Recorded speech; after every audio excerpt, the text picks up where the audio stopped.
Yankee fan, if Sonny Gray's got a little Edwards in him. That's all there is to it. Yes, he was very good in the series against the Tigers and Verlander a few years ago, but Sonny Gray, as a Yankee, has been very up and down, and at best, you can call him erratic. At best. Lifetime in Fenway, he's terrible. Last year, postseason, the Yankees had to bury him after that first Cleveland series and get him out of there. They didn't want to see him again, and they put him in Game 4 against Houston, so the Astros didn't have to face him twice. And he was good in that fourth game against the Astros. But again, he's a human rain delay. He's very tough to watch. He puts you to sleep. He takes forever to throw the ball. His defense are not on their toes. Throwing wild pitches. And that's a horrendous performance last night up in Boston. I mean, you have to pitch better than that, son. I mean, the Yankees gave up a lot to get you.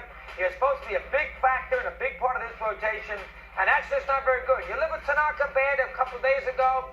Severino, you live with, you don't like, but you live with bad the first day of that series when the Red Sox scored 14. But Sonny Gray now, if you're a Yankee fan, you're beginning to get concerned about Gray.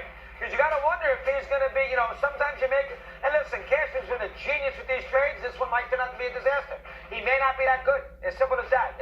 He may be one of these guys who can't perform on this big stage when people are going to start paying attention. And last year in Fenway, he wasn't very good as a Yankee. Historically, as I said, in that ballpark, And last night is an important game for the Yanks. And you can make an argument, the biggest game they've played so far this year. I mean, really was. They needed to stabilize it, win a big series, put themselves in a good frame of mind, and off to Detroit.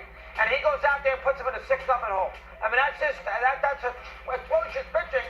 There's nothing else to say. And right now, I don't care if you're Brian Cashman or Al Steinbrenner, you are worried about Sonny Gray. That is all there is to it. They can say anything they want. You are worried about Sonny Gray. And you're a little worried about the Yankee team. Sometimes I give you a million examples. These teams make these trades, and you feel when they make those trades, it's the last missing piece. We thought that about, I give you other sports. I'll give you the scenario with the Pirates. Everybody thought when they made all those trades with McCutchen and Cole, off those other teams go. And look at Pittsburgh. We'll do them in a minute. They're 9-3. Sometimes you make those trades, and the team that you traded, the prospects for the big star doesn't do much, and the prospects turn around and do a great job. Look at Oklahoma City and Indiana with Paul George. Anthony with this. I give you a million examples, and you get the idea right now, for whatever the reason, this Stanton thing might be a little dicey as far as the Yankees are concerned. They played 13 games, I get it. Nobody knows that more than me, but this is a bad series against the Red Sox.